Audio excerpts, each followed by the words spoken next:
Well guys, the other day I made a video about how Call of Duty and Activision is pro-grooming children in schools. And we saw kind of the effects of that spreading to NickMercs and Dr. Disrespect in their responses, which were pretty based actually. But today we see how that backlash has grown. So TimTheTatMan actually came out and said, NickMercs has been my friend for years. We went in getting our COD operators together. It feels wrong for me to have mine and him to no longer have his. In support of my friend, please remove the TimTheTatMan bundle from Call of Duty.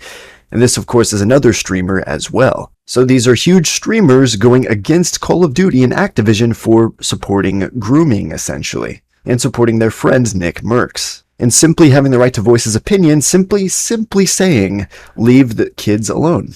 Is that too hard? But no, Activision thinks the transgender stuff, the LGBT stuff, needs to be pushed into kids in elementary school. That's what they think, as a company, as an organization.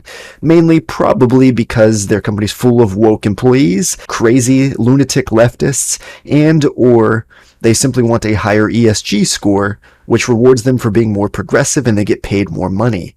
Either way, it's evil and crooked. But we can go on, and Activision actually responded to TimTheTatMan requesting his bundle be removed, and they actually went through and removed it, effective immediately, so they're like, fine, you want it removed? We'll remove it. So I don't really know if that's a good thing or a bad thing, but just an update on that little story. So all the operator bundles are removed now for the streamers. And something I noticed ever since that event, throughout the past couple days, I've seen Call of Duty constantly trending, Call of Groomers constantly trending, NickMercs constantly trending, here on Twitter, different times of day, different days of the week, and that's funny. And we can go look at Call of Duty's Twitter account, ratioed more replies than likes. This was 5 hours ago. Go to yesterday, 6,000 responses to only 2,000 likes, ratioed. And then June 9th, this one ratioed as well. And I'm not sure if we go down much further because the event didn't happen until more recently. And then beyond that, it's just all good because Call of Duty usually never ever gets ratioed. And we can even go to their YouTube channel now where they have put out a couple videos the past several days promoting the new Season 4. And we can go check on those videos. Ratioed 8,000 dislikes to 3,000 likes. Oof. And then we have the comments, which are absolutely fantastic. I'm in here in support of NickMercs and his stance on defending children. Oh boy, hackers and groomers all in the same game. Nice one, Activision. We must protect our children from the groomers. Due to recent events, we have removed Call of Duty from our libraries. We are focused on boycotting Activision and their employees. Well, I agree with this.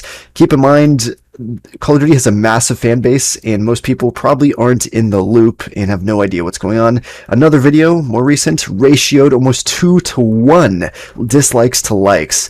And we can see we stand with Nick, 12 years of playing COD, it's going to the bottom. We stand with Nick, leave kids alone. And Call of Duty is just digging themselves a bigger hole because right now it's kind of a very down time for Call of Duty, and everyone's against them right now, especially for recent things they've done and the games they've produced. And just this adds on top of it, they're groomers now, and it's just compiling even worse for them. And keep in mind, these are some of the comments. The top upvoted ones are, we stand with Nick, leave kids alone. We stand with Nick and all that good stuff. We don't need sexualization. Groomers, leave those kids alone. That's a good comment right there. And then some other comments. I guess Bud Light is the official beer of Activision. Boycotting COD, all he said was leave kids alone, disgusting. No responses, purely nearly 200 upvotes. They should leave children alone, that's the real issue. And yet, Call of Duty stands with the groomers. So screw Activision, screw grooming, and may God have mercy on their soul. And since this isn't quite as widespread, while there is massive lashback, I don't see this having massive kind of support. So I can't see a massive boycott going on, but hey, if it does, I'll be sure to keep you guys up to date, and I would love to see the downfall of another corrupt company or organization that focuses on revenue and money rather than consumers and products and want to groom children. So we stand against evil here. But nonetheless, let me know your guys' thoughts on all this in the comments down below. I hope you guys have a great rest of your day. May God bless you all, and I'll catch you guys next time. Peace out.